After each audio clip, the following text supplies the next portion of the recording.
谁呀、这人杨迪硬捧也捧不出来的，这是屎哦。我说别拉我衣服，别拉！天哪，我们要失温了！只要睡好，焦虑症能治好70%左右。打羽毛球，打羽毛球，打车回家。焦虑很多时候是自己想出来。新的一期迪听就这么华丽丽的开始了。其实这会儿已经是什么？开始了。现在已经是北京时间10点51分。其实按照这个时间，我觉得作为年轻人来说，应该还好，不会觉得特别晚。但为什么我们3个有点绝望呢？因为我们今天爬了10个小时的山。我们爬完山，录完 MV， 录完歌，现在最后一个工作是录这个播客。不，你要讲的细节一点，因为我一直在爬3山5岳，大家都是知道的。这一次是爬中岳嵩山，我们现在所在的位置是登峰。昨天爬了少室山，做完攻略爬了以后感觉不错，因为少室山爬上去可以坐缆车下来。今天我们就去爬了太室山，太室山是传统意义上真正的嵩山，我们就一行人等早上9点就开始爬。攻略上写的是，其实可以从松阳书院上，如果正常来说，很多游客都是松阳书院上了以后到了那个峻极峰以后就原路返回，但6个小时左右。对，6个小时左右，因为我爬山都是不走回头路的。对，就有一条攻略，他说是从什么芦芽瀑布下，但可能体力会稍微消耗一点。那些爬过人都说稍微消耗一点。这条线路是属于体力非常好的人对选择的，大概公里数是8公里左右。大家知道山上的8公里和街上的8公里，那真是差距非常大。爬8公里的那个楼梯，直线距离8公里。所以小后其实之前爬山的经历比较少。对，我不怎么爬山。他给我讲起爬山这个事儿，就是说之前爬有记忆的就是香山，上一次应该就是香山，都累得半死。这次气喘吁吁的上去。这次中岳嵩山真的死了。你讲一下此时此刻你坐在这儿，其实你是想录播客还是想去按脚？我觉得我们3个人应该都是想去按脚。我们今天下来以后去吃了个火锅，想的特别好，吃完饭马上去按个脚。隔壁好像就有一个那种按摩店可以按个脚，人家是搞那种洗浴的，进去全裸，必须得先泡澡，按背泡澡，然后按背，就没有按成脚。所以我们现在每个人都有各自的痛苦。对，你的痛苦在于我是录播客痛，没有哪儿痛，有一点点疲倦，但是还好。很妙的是，现在比如说马上11点，我们2个人6点多就我要起床了。你不说我还忘了，我跟小后明天早上是8点47的高铁，听起来还行吧？在郑州，我们现在在登峰，在过去1个半小时，我还没打车，我看一下，我没订车，但我待会儿我们一会儿约个车。因为现在快11点，你们大概6点钟起床。主要跟你们聊不是聊爬山，因为通过这次爬山，其实我还延展出一些特别的话题，关于情绪的话题，尤其是陈子明凸显的更明显。Hello， 大家好，我是陈子明。其实我们这播客从来不打招呼，是吗？但是因为看我播客人肯定都认识陈子明，因为陈子明跟我所有爬山的视频他都在里面。但这次是中岳嵩山，真是受够了哈，受够了。他来的前一天还是在有点感冒流鼻涕什么的，我们还很担心说，如果身体不好，你还能不能感冒。但是我因为迪哥在，我会告诉自己，我一定要好，我真的要好。我那天疯狂吃药，吃完后来那天真的好了。确实，昨天看起来完全就没事了。从我们的关系讲起好了，因为我跟陈子明一直大家会觉得莫名其妙出现在我的那个视频当中。谁呀、这人杨迪硬捧也捧不出来的人，谁？但这人是谁？但真的好多他的视频里面，他们说迪哥又来捧陈子明了，因为我跟陈子明说出来，大家都吓一跳，私生饭。我其实真的是迪哥的粉丝，很多年的粉丝，而且是我的一个学校的学弟，也是一个学校的。我们认识之后，他给我看他已经设为私密的那种朋友圈，还真有写到我，真情实感，骂我。不是没骂他，像我们学校很多那种师弟师妹们，都帅哥美女，他们憧憬的可能也是走演技挂。搞笑的，其实大家不会真实的把我当成偶像，因为大家都会觉得他们一定有一个最真实的偶像，要顺便喜欢上我。这件事我还是比较知道的。你也知道我那些粉丝数起来，5根手指都数得清楚。所以当时什么原因？当时什么原因是，我觉得让人开心这件事情其实有点难。你是有点难了，哪有呢？就是你这2天让我们很痛苦。让别人开心这件事情很难。我当时就知道迪哥，又知道跟他一个学校，我就说，哎，学校他会回来？回学校是吗？回学校，对。我当时是真的，说实话，我大1的时候，因为我们学校真的很多。对，我们学校有娜姐啊、李佳明师哥、杨乐乐师姐这些优秀毕业生，所有别的毕业生你都不看他们。不看，好好说，因为是很多优秀的师哥师姐，但是我真的是很崇拜迪哥当时。然后那一次就是我们学校校庆嘛，20周年那次，那次呢就很多那些艺人的校友回来了，因为我们学校有几个厅，那种厅就是主厅要怎么走，说了半天没有说到重点。我们罗院长就是那种，我以前在学校里面演节目的时候，他用我演节目的时间上洗手间，同样的招数对待他，没有拿水。你说我们有一个主厅，有2个分厅，所有的艺人都在主厅表演，然后学生是要抽票才，我没抽到，我很想去看迪哥当时。然后呢，我就没办法了，我说那我报名一个吧，我知道我也选不上什么之类，后来就把我分到了其中的一个分厅，但分厅是看屏幕，看转播那种，对转播，他不是看真人，他们在主厅那边，我看完迪哥我就走了。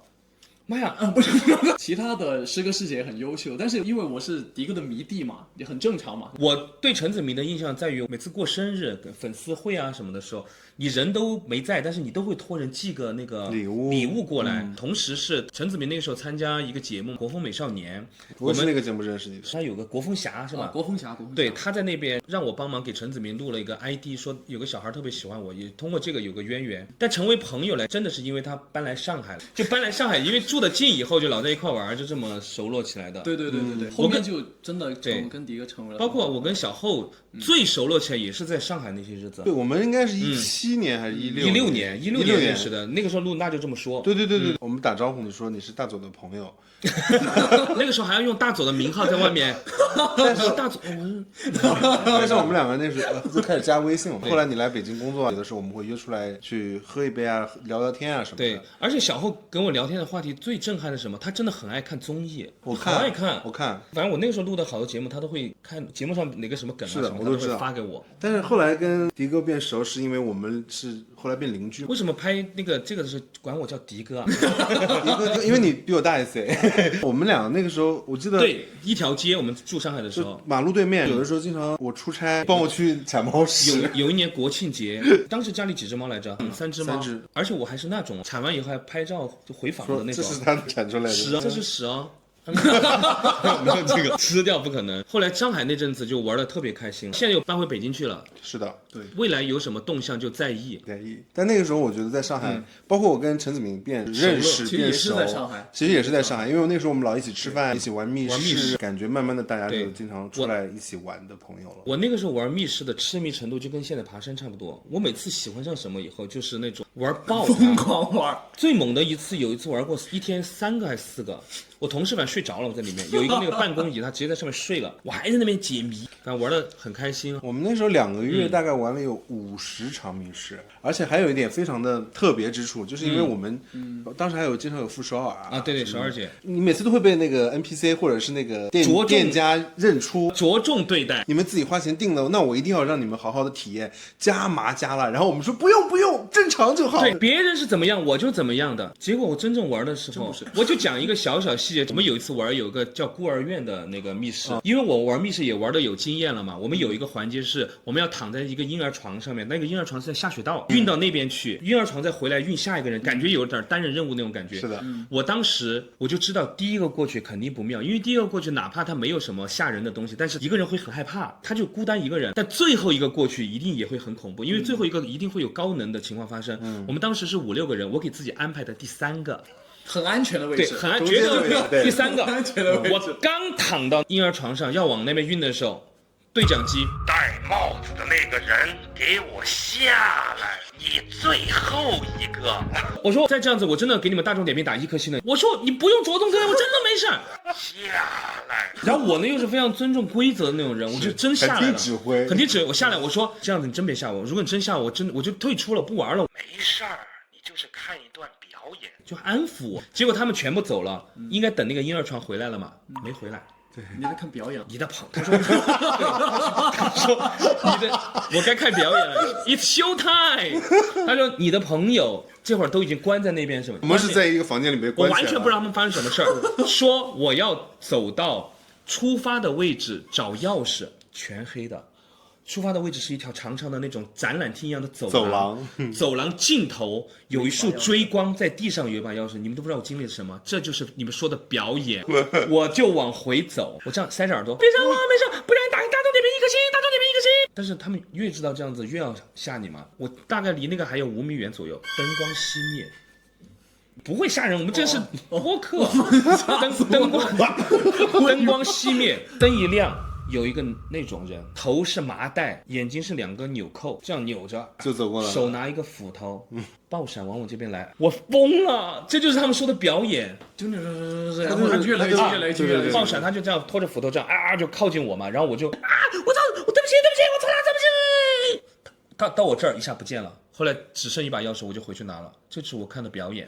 好精彩的表演，就反正得吓你一下。这是一种恐吓吧？不是，我记得更清楚什么？我们进去以后，我们所有人不是在那个修道院里面嘛？他一个修道院主题有一个修女，你戴那种面具，就勾鼻子，她只有一盏那种小提灯这样子。我们就模拟的是来孤儿院的一些孤儿们，他说你们都给我趴着睡觉，都别说话，嘣就把门关了，房间全黑，一点声音都没有，我们就趴着，我就说他是不是走了？我刚发出你为什么说话？他还在房间里面，而且盯着你。他一下靠近我，灯亮了，他脸贴到我脸旁边。你记不记得这个？是的。这密室大家有空可以查一下，不知道现在还开着没？因为我们当时玩的时候是2020年的事儿了，恐怕所有的高能都在我身上。后来玩到第40个、50个左右的时候，大概都知道了，大家有点下头了。那个下头就是想说，张夏老师那些招全是这样的，就是大概知道说，这里要来的是爆闪贴脸还是对什么？他们安排任何指令，我们都大概猜得到接下来会发生什么。包括其实我们之前玩孤儿院，一开始你也被吓到了。基本上要过一下剧情，后面才开始吓人。我们刚开始，你记不记得？我们在参观一幅画，突然他说：“哎，手电筒怎么没电了？”一亮，有一个人在我面前。我记性好不好？对，你记性好。全是这些东西。最可气的是，因为那时候跟傅首尔老一块玩密室，然后有一个密室他推荐我们玩，他说很好玩，但我们还没去。他先玩了，他在我们上一场，我们是下一场。他走的时候我们完全不知道他跟店家说了什么，反正我们就开始玩。他给店家说的是加麻加辣加到极限那种。你见过哪个密室刚开场5分钟3个 NPC 的吗？3个。有一些不该出现的那个情景里面的 NPC 都出现了，我们所有人被挤到角落里面，我跑第1名哦，我靠着墙，我后面来个人，我人生唯一一次退出了的密室，他们玩不下去了，外国人也玩不下去了，我也玩不下去了，就因为加麻加辣。首先当时去玩的时候，我给他们说密室很恐怖，因为外国人都没玩过嘛，我们是外国人，我们害怕我们西方的吸血鬼。你们中国的亚洲的鬼，我们不害怕，吓得要死。那个日式主题吓得要死，什么东方鬼、西方鬼，鬼就是鬼，就很吓人。说到玩密室，其实你没跟陈子明玩过，对不对？哎，玩过一次，是那个扮演赚钱的那个什么的吧？吓人的，也是吓人的。当时你还单人任务呢，他吗？你关了厕所，然后你还去那个一个房间里面捡东西呢。玩太多了，我只能说这个我不记得，因为你玩的密室是那种，因为陈子明他的害怕是。怕到什么地步？六亲不认，管你是谁，只要他能逃命，不管任何人。哪有这么夸张？插播一下，今天我们那个下山的时候，担心他一是身体不好，第二个呢是他下山前呢，就是我们一开始说原路返回，就考虑他。我们后来想了一下，来都来了，我们觉得还是要从罗崖瀑布下，这样的话景色会更多变一点。陈子明是觉得他下跪啊，他觉得他体力不支，对，他还真下跪了。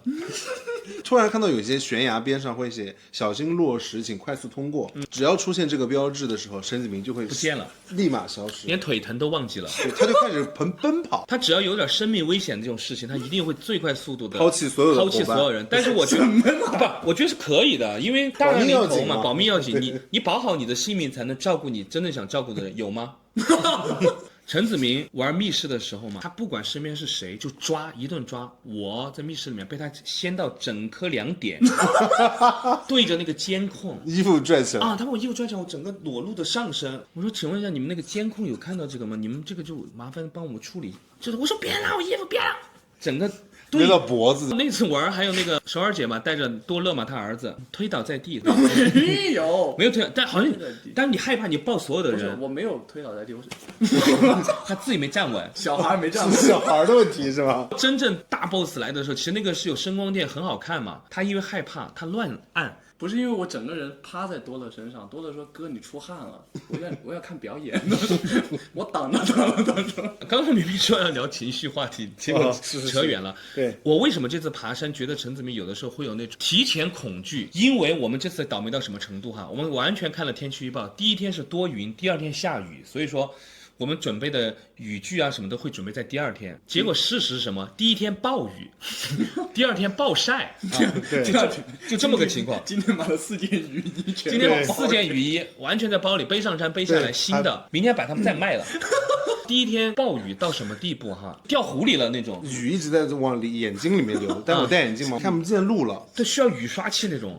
详情请看我们的 vlog。可能回头会发 vlog， 但是陈子明哦，他就是大家都在淋雨嘛，就觉得湿透了也没关系，反正就是淋雨，我们就想办法避雨，等雨过了以后慢慢干掉啊，什么都完全 OK 嘛。陈子明因为你一句话焦虑了，你知道吗？我后来才知道，你知道你说什么当时？我当时走着走着，因为山峰又很冷，因为少室山它有很多很多的山坳，对，所以当我们沿着悬崖走一些路的时候，没有遮挡的时候，又有雨又有风，我说我们得快点走，要不然我们会失温的。陈子明首先。因为我们都穿的速干衣，他是就这件衣服，就是好朋友的 Paris 的普通 T 恤，纯棉的。首先你听到失温2个字以后，你是怎么面对自己的？我的衣服全部湿透，贴在身上，真的很冷，而且他很紧张那种说：“天哪，我们要失温了！”我马上这样扯起来，全程下山是这样子，就是让身体跟这个湿掉的衣服保持距离，是吗？对，我害怕，就失温。什么时候才到？什么时候才到？而且他表情是非常不好看的那种，他整个状态严肃的吗？严肃，很慌张，真的很慌张。听完失温以后，你是觉得越来越冷了？首先越来越冷，而且那个雨完全没有要停的样子，前面我完全看不到，就雾开始大，然后乌云。完了，我们要走多久？我真不知道要走多久，就是死在嵩山了。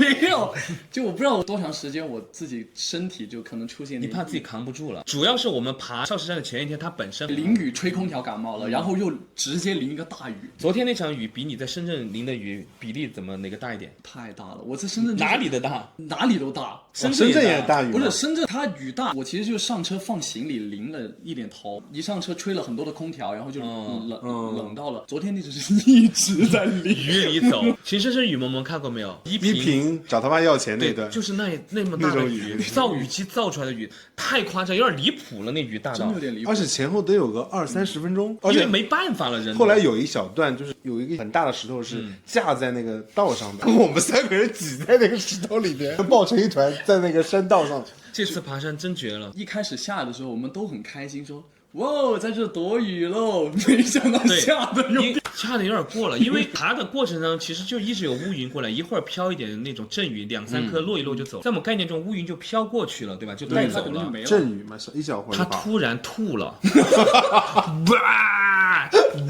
所有的真的都淋下来了。反正我因为这个雨。也创作了歌曲，就我们爬那个嵩山拍了一个短视频，确实给我这个爬山视频制造了非常多的惊喜哈。其实陈子明老是这个情况，就是我自己本身有焦虑，但是现在已经好很多了。上次爬山其实有帮助到你，爬庐山那次。上次爬庐山确实帮助到我，是因为我那天喝了2杯的茶，庐山山上的一个奶茶，就是可能因为喝茶的原因会睡不着，就是我自己体质的原因。你本身睡觉都需要吃点药吗？现在还是也还好？有时候太累的时候不用，就是有时候比较太晚睡了，可能得吃点药帮助一下。那天是喝了2杯茶之后呢，第二天我们很早4点钟要起来看日出，看到没有？没看到日出，然后我就觉得大家来都来了，就是有没有都得去。你知道4点要起床这个讯息对你来说本身就是一个有点压力，是不是？也还好，因为我们当时10点多就已经开始睡觉了。对。但是呢，我10点多躺在床上，我完全睡不着，翻来覆去的，翻来覆去。好，我说我12点应该能睡着了。翻了12点了，睡不着，然后我又翻来覆去。我凌晨2点半，我给迪哥编辑了一个消息，迪哥，明天我真的不去了，我到现在都没有睡着，我现在真的很慌张。我就编辑好，但我没发出去，就我可能要去的，我编辑好之后呢，我就放在隔壁，我说我再试一下吧。我睡着了，但我睡了1个半小时，4点钟准时醒了。我衣服什么都穿好了。再插一个小故事，我当时本来就想着说睡不着了嘛，我穿好衣服去楼下等。他去了那个我们住的那个酒店的大堂，我直接在大堂，我直接在大堂，我说他就这样不耽误事儿，他想我就这样不耽误事儿，他们下来也能叫我，就是哎，走了去看日出了，我就这么想。我真下去了，好黑啊，密室又一次的密室，好恐怖，门口1-2盏这种很暗的灯，然后我又回房间，我说那我就这样等他们吧。结果睡着了，我睡着了，睡了1个半小时，又起来之后，他们全部就很按时的到楼下等了嘛，跟他们一块去了之后呢，我们看完那个日出没看到，又回去睡回笼觉，他们又都睡了1个半小时，我还是没睡。说睡就睡着的回。对，他们很快睡着。我当时是去那个大鱼的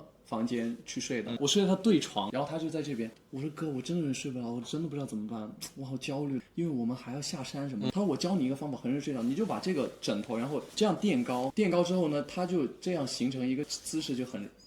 他睡着了，这话都没有说完是吧？话没有说，我懵了。我在那玩了1个半小时手机，然后等他醒，然后我们又去玩。主要是我们去三叠泉瀑布那边，三叠泉瀑布，1000多个台阶吧。反正我就早上起来，然后爬到下午4点，我没事儿，我焦虑症好了60%-70%。因为像陈子明给我传递信息，焦虑症他最怕就是身体有损伤，尤其是那种睡眠不足的情况之下，他就不敢做特别剧烈的运动，不敢去参与很夸张的活动，不敢大熬夜，就怕自己这样子。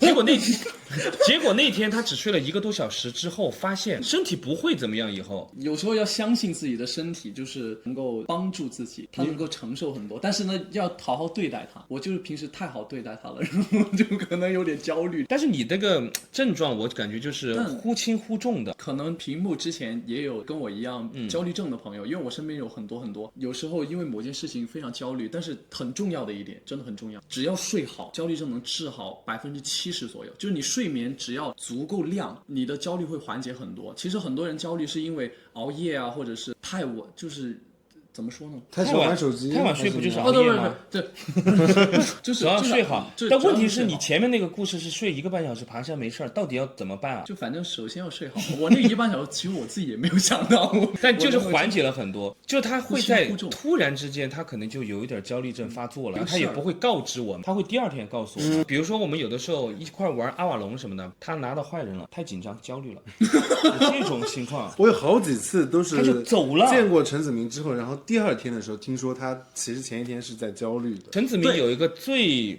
就是我们当时都搞不清楚什么情况，后来半个月之后他才告诉我那次有点焦虑症了，就是看电影那个事儿，记不记得？你前一天是睡了多久？我前一天睡了6个小时。我来给大家讲这个细节，因为对这个故事我记忆非常深刻。因为我们那天其实约到一起吃烤肉，陈子明可能以为只是吃烤肉，因为那会儿吃饭那点儿已经很晚了，10点左右了。他可能觉得我们吃完差不多聊聊天就散了。吃着吃着，我们就说，最近好像那个银河护卫队是不是上了？一起去看。我们都说风是雨的。另外一个朋友也挺疯的，马上就买票。见过谁买票买在15分钟以后吗？我们还在吃饭，还有谁买？我还有几块肉还在烤。他说我票买好了。我说什么时候开始？15分钟以后。我都快焦虑了，而且一查走路还走不到。还要坐车，怎么都得坐个车，他就是1点几公里那种，就怎么都得坐个车。还好有一个朋友开着车的，我们等于说所有人卡最极限的点儿到了，就好歹是卡上了那个银河护卫队。到了之后呢，因为那场开始以后已经是11点多，快12点了吧，我们就在那看。陈子明坐我左边，看了一会儿，他就说：“迪哥，我去上个洗手间，我刚刚那个柠檬茶喝多了，他去上洗手间了。上了一会儿又回来，坐了一会儿，他又说：哎呀，我真的柠檬茶喝多了，我又想去个洗手间。”又去了，再也没回来，整个人消失了。然后我们都在那看，我们就觉得陈子明怎么半天不回来？那我因为是电影迷嘛，所有的精力都专注在看电影。对，因为我们又在上海，也不至于嘛。但是我有几个朋友吧，还是比较担心他。我们要不要去看一下陈子明啊？这去厕所，这去这么久了呢。我这样还敢打了个微信电话。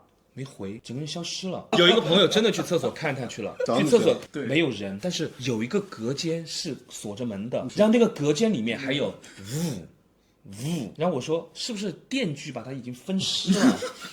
好吓人啊！我说如果是这样的话，也不用再去找他了。就是我说那个已经破碎了。我说那个应该是要维修马桶，但陈子明去哪儿了？我们大家都觉得很奇怪，但我们还是把电影想要看完哈，有点过分。开始滚字幕的时候出现了，当时说的是什么？他说，因为他很喜欢《银河护卫队》这个电影，他因为上2次厕所，错过了中间很多片段，觉得有点不尊重这个电影，他干脆就都不看了，他就在外面坐在一个角落等我们。半个月之后，他其实那天焦虑症了。原因呢？原因你说说原因。因为那天我们吃完饭之后已经很晚了，然后我就觉得那个点该睡觉了。就是我如果不睡觉就应该在家里了，我应该准备休息了。他有自己的设定。然后呢，我去到那之后呢，首先我们是跑去那个朋友的车上嘛，跑的时候已经这样，心跳很快了。我想自己慢下来，一坐那个电影里面，银河护卫队咚咚咚，那个你知道那个特效，我的心。IMAX， 因为我们订的 IMAX， 你怕你心脏承受不了是吗？因为它咚咚那个音响，然后又是 IMAX， 哇，我那个就那个打那个炮全打我脸上，我觉得，然后我就一直在调整这个呼吸，因为我那天睡得很少，然后又忙了一天。迪哥坐在我旁边嘛，我就想说迪哥因为每天很多通告，然后有时候睡2-3个小时的，我经常这样子。然后我就跟他迪哥说，我迪哥你昨天睡几个小时？他就这样看着那个电影，7个，我焦虑了。我就为什么迪哥睡那么多？因为他1秒就可以睡着。焦虑症是这样子，他有的是有一些比较，如果他发现那个人其实那天的准备工作并没有自己足，反而他也能胜任这个事儿的话，他也能胜。他比较中他就会缓和一下。我平时真的就有的时候3个小时、4个小时，我也出去玩一天，什么事儿没有，他就觉得他在我这儿找一份安慰。结果我那天是7个超好，结果那一句话把他引发了。他最后其实去了哪儿？我在门口的沙发上睡了，然后是最后面那个阿姨给我拍，喂，散场了，你在这干什么？我说没有，我休息一下，我朋友在里面，我就进去嘛。啊，我在这里。大家都说你去哪儿了，都觉得很奇怪。但你那时候也不好意思给大家说哈。但比如说吃晚饭的时候说大家去看电影，你会没事啊？其实到电影院都没事。不是，如果那天不跑啊什么因为前缀有点多。首先我担心电影来不及，就是我怕错过开场，然后我没有跑得很快之后，第二个担心是我自己的心率慢不下来，就是我不能够很平静的去看。第三个我怕影响到朋友看，想的很多，真的就是确实，因为我一直这样说，我焦虑了，那我就会那种，就我怕我朋友担心我，所以我就很害怕这样。对我其实有一个看那个电影我也出去了。什么电影？我上次看那个《满江红》我也焦虑了。中间有那个豫剧，他一下他起得很猛。我跟我朋友一起去了，就是你是我的那个发小啊，我在吃爆米花，他又开始那个。我说我出去了，你根本不是被吓到，我觉得有点紧张了。我紧张的点是电影的情节有点紧张，我就出去了，一直没回来，到快结束的时候，朋友也没找你，我朋友找我了。他说你去哪儿了？我说没有，我打个电话，我没有打电话，我焦虑症发作了。真的，他很容易这样子，就主要他还热爱运动，你知道吧？就不能说他热爱运动不好，测心率那个表，其实比如他打羽毛球打得很猛的时候，心率就是会上来嘛。是的，打羽毛球，打车回家，因为心率高了。到多少了那天？190。然后你推算一下自己前一天没休息好是吗？对，一般来说我都是150、160这样。因为那天其实还有一个我也没有告诉我朋友，遇到一个高手，我说打得好厉害，然后我跟他的球技不分上下，胜负欲激起来了，我要赢他。赢着我焦虑了，我打不过他，然后我就想，我一看。我说你们先打，我放下球拍去对面那个沙发睡觉了。对自己还蛮好的，其实。他反正就是稍微有点异样，他马上会这样子。对，我马上会暂停。但是我后来让他少带点那个手表，但我也不是医生，你不用完全听我的，只是我有时候喜欢用鼓励的方式告诉他，我说没事，我现在知道那个事以后，我有时候就说我睡的怎么样，其实我每天睡8个小时，差不多。真的假的？没有，我有时候真的，因为有一天他给我发消息，他说陈子明，我告诉你，我不知道能不能缓解你的焦虑。他就说他先录了一天节目，然后他又去玩了路冲版，满1天，然后玩了手机，然后他睡了2个小时，现在起来坐高铁了。早上7点钟吧，我起来，我那天很晚睡，我的表显示我睡了4个多5个小时。他喜欢用那个电子表记录他的什么深度睡眠啊、分数啊什么的。我睡了几个小时，然后呢，我看到迪哥这条消息之后，我爬起来完了。我本来焦虑，真的能缓解他的。你就有的时候你自己熬得很厉害那种事儿，给他分享一下，他就会真的马上就会缓解一下。你是需要比较，是不是？我自己或者是提供一个范本、一个样本。就是有的人会比我更狠一点的，就是我感觉好。你也没你想的那么脆弱了，其实。你今天最后我们所有人都走不动的时候，你看到小心落实，你跑得可快了。对，我右腿其实已经对截肢了，现在痛到我们都是在蠕动的，只有你真的可以猛猛走。可能我的注意力在别的地方。我在注意力在落实身上，我就一直在往前冲。而且陈子明现在也不是说要疯狂服药的那种，他只是必须要把药放在身上随身装着。昨天好像没找到药，昨天因为他穿那条裤子那个有点滑，我们打车去那个少室山的时候，一开始爬了嘛，先来一个好汉坡，爬得气喘吁吁，他一摸兜，他的焦虑症的药没在身上，因此而立刻焦虑。但你后来缓解了是不是？后来缓解了，怎么缓解的？那场雨吗？没有，打了个电话给我那个。哦，对。我们都在劝他，一点用没有。小后也搞笑，爬山之前把救援电话先记下来。他也是第一次爬这个山嘛，他怕。我在输0371什么，记下来了。我说这个救援电话到时候指不定谁用呢。然后我们给他怎么说也没用，最终他打了一个电话，那是医生的电话，是不是？那个是我一个小学同学，他跟我玩很多年了，他医院做医生，他能够缓解我很多的一些焦虑。他得听专业人士的，因为所有这种病症都没有办法感同身受，我只会觉得好像没啥吧，但可能你们感官上的那种放大感跟我们是不一样的。但是其实说实话，迪哥对于我来说还是帮助到我很多。就是比如说感冒那个事儿，我其实那天感冒会告诉自己，完了好不了了。我其实那天有想不来的那种，我就说算了，我不来了，别影响大家对，什么的我怕影响大家。但是我那天我真的告诉自己，我说你必须得好。你好好吃药先，然后我就吃药，我就给自己喊话。首先我早上吃完药，中午我在高铁上睡了一觉，晚上我其实已经状态恢复。我说，哎，真的有用，我告诉自己真的是有用的。我说我明天就应该好了，我明天肯定会好的。喝药，睡觉，然后闷汗，真的好了。因为迪哥有一次说他那个扁桃体什么发炎，前一天明显感觉到，第二天要肿起来了。他说他站在镜子面前，告诉那个扁桃体，明天必须好。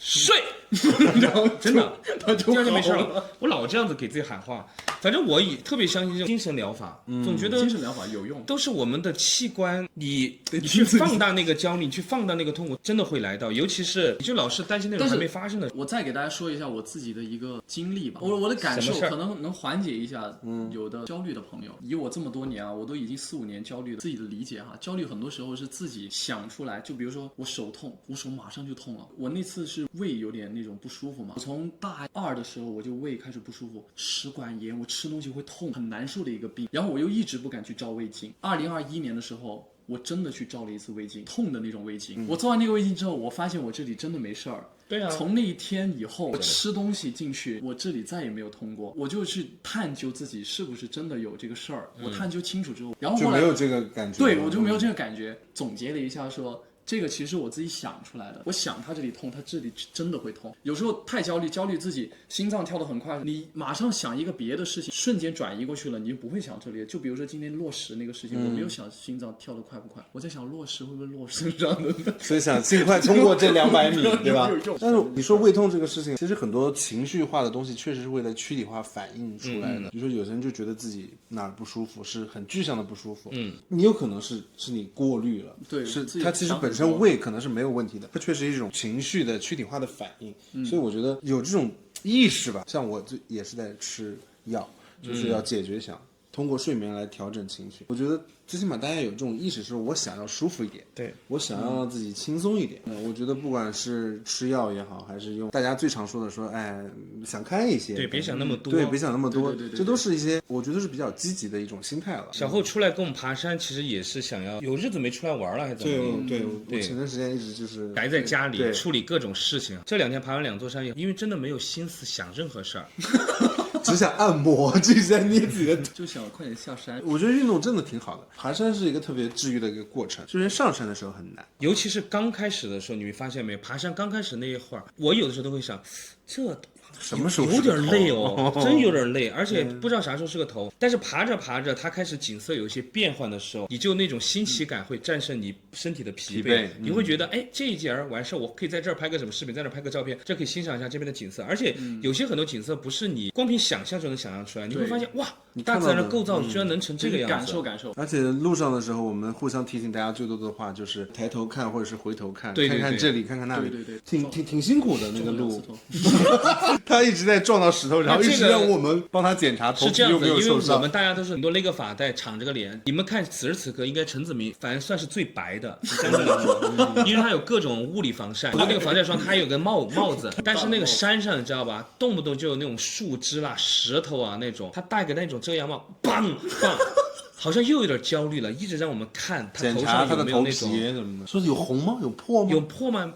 我一般都会说啊，有头骨，真没事儿，其实就是稍微撞一下，连包都没有。对，他就会很紧张，又累，但是呢，你只要不急不缓的一步步的走，你总会到目的地的那种感觉。包括昨天的风景和今天的风景，我都觉得，首先这是一个非常漂亮的地方。是我们需要付出一些艰辛才能抵达的一个地方。确实心旷神怡，然后疲惫的同时吧，然后我觉得还是心里还是很开心的。下山也一样，我觉得下山不比上山轻松。我腿就是下山开始痛的，我不知道你们会怎么样。爬完山，今天开始吃饭那会儿，当我手机里各种消息又出现的时候，我又觉得哇，现实世界突然出现了。是的，我有一点。那会儿突然有这种感受，但没关系，至少我还有剩下的山又可以继续爬嘛。人生就是这样反反复复而来。当你在这方面感觉有点堵住的时候，你一定要寻求一个可以让自己开阔的事儿。我是觉得世界上事儿好玩的事儿太多了。前些年玩密室啊、剧本杀什么，这些年玩桌游、爬山什么的，我都觉得时间不够用，再加上自己路冲，我马上还要去学游泳，还有网球。我稍微缓一下，我那个胳膊疼死了。上次录那个播客跟刘维聊了网球的事儿嘛，但网球确实是你没有好好上几堂课之后的话，你挫败感会很强，所以还是得精炼一下。那个小后爬完山要怎么休息一下呢？先躺2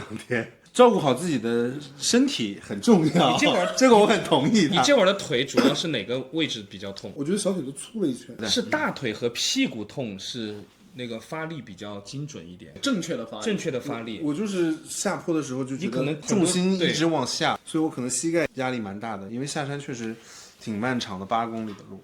但是今天撑下来了，我真的觉得这个是一个非常好的体验。我都好久没这么绝望过了，因为3山5岳爬过来。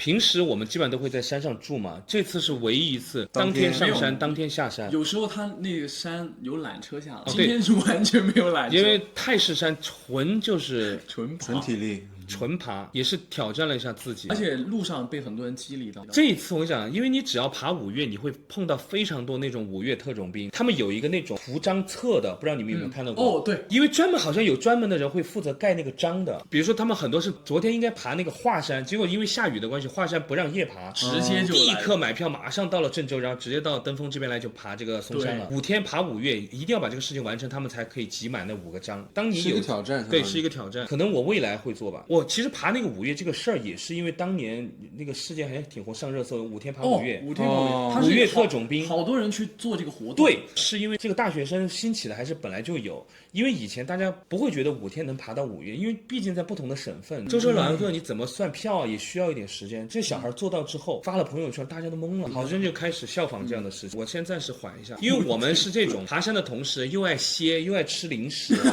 又爱拍短视频，又爱拍了个 MV， 对，又爱拍 Vlog。这次呢，因为不知道哪个短视频更契合我们这个爬嵩山嘛，所以自己还找了我上春山那个曲来填了个词儿，回头剪吧发给大家可以看一下，说不定现在已经发网上，因为我会很快把它剪了。最搞笑的是，我们刚回来以后还录音了，录这个歌，录歌，音乐人、制作人张小厚帮我们录的，我们几个单独先录完了，我们就贴个唱嘛，用伴奏贴个唱。他回北京再录他的部分，他要进棚录。不，我有手机录。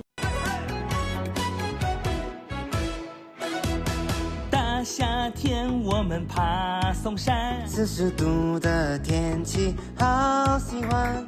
小水手爬完爬太沙山，我的膝盖已溃烂。嵩山咱们是做冷战，寒冰杖让你浑身打冷战。想要冷战那是超级简单，要全暴雨去玩玩。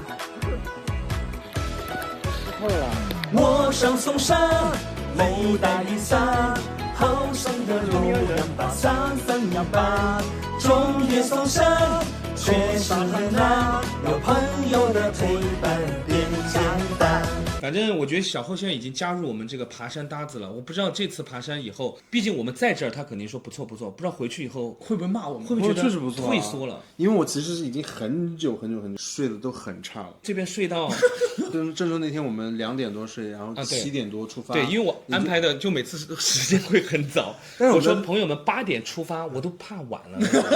对啊，我7点半发了一个消息，你已经回了。对，我已经醒了。我说起来了哎。然后我们到了这边路上大概就睡了个1小时嘛。对，然后就去爬少室山。昨天其实睡得很好，我感觉是我近半年睡得最好的一晚。妈呀，这么夸张？对，虽然也在吃药，但是我以前有的时候吃了药也很难睡着。昨天我们玩得很开心，然后呢吃了药之后大家休息完，还准备好了今天的这个装备物资啊什么。今天早上醒了也非常的开心，很满，真的很满，满满当当。昨天出发之前买了100多块钱，也还好哈，100多，说出来好像也没有特别多，我都怕多了。我们几个人分担背着，今天基本上吃完，因为我们没有午饭，所谓午饭就是靠我们这零食解决100多块钱，对，那100多块钱解决的。那就期待小后到时候跟我们爬一下泰山，也希望这次爬山可以改变他一些调节心情，调整一下心作情息，更希望他什么时候再搬回上海来住，我很期待这件事情。从那个上海搬走，我们其实还有点失落，老在一块玩的那些人。而且我第一次看到你们爬山的视频的时候，我就很开心。那个时候我是很想给你们发消息说我也想参加的，但那时候我状态非常差，我不好问，也不知道你方不方便说。包括雁荡山的时候，我还问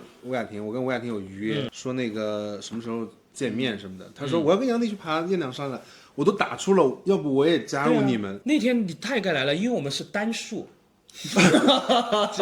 我又算了一下那个前后的事情，然后我就觉得说好像那阵子出门有点难，这次来了嵩山真的很开心，没有错过3山5岳的行这次程。人特别少，这次对，我以为会见到非常多，一来都不来了，什么意思呀？什么意思啊？可能是我这次有点那个时间比较匆忙，临时定的。对，我觉得这次4个人怎么说呢？吃饭、坐车，各种事情都刚刚好。对，就是之前人多有人多的妙处，4个人有4个人的刚刚好，刚刚好到什么地步？我就这么说吧，你爬下山有一个平台休息的时候，景区的10桌10椅就4个凳子。多一个人都得站着，吃火锅也是，就是4个方向，各种都非常方便。包括每次吃早餐，那些凳子桌子都是4个凳子。我最感激的就是什么？因为我最近那天刷了个短视频嘛，他是拍他外公，他外公正在外面跟他吃类似于蛋挞那样的东西。他说我外公是最好的旅游搭子，不喊苦，不喊累，能抱走，能抱晒。也能吃小孩的东西，又听指挥什么的。我说别外公了，我说我们这些朋友都是这样子的。我们之前雁荡山的时候8点钟出发，早上7点半我们吃个早餐。我一般都很准时，我7点半，我那天下去是7点31，已经有4个人坐在那吃早餐了。我把这个事情给有一些艺人朋友讲的时候，他们都说不可能，不敢相信现在有这样的朋友。但是朋友你就自己去探索，因为我这一批朋友我们就是玩这样的行程，可能跟有一些别的朋友你一定要跟安排别的，比如说谭丽我那个生意的朋友，你必须给他安排玩密室，因为密室会没收手机。玩剧本杀都会玩手机，它就会导致你的过程会很痛苦，你知道吧？比如说剧本杀，大家所有人都推进已经到城堡了，他可能还没看到那一页，因为他是很深意识，所以不同的朋友你就要安排不同的那种方式跟他玩，这个就是我的一个为人之道。行，那我们就聊到这里了哈。好的，朋友们，欢迎你们来嵩山打卡，一定要按我们的路线走，千万不要把太师山放在第一天了。第一天少室山爬上去，缆车下坡上，就是那个售票处能坐观光车的你们就坐，因为那些路途其实真正你要把所有精力花在爬山上面，能做就做，中间有一些徒步之路就没有那么大的必要。我觉得这个攻略是体感非常好的。对，行，回头就等我们的视频哈，拜拜。确实今天很满了，拜拜，拜拜。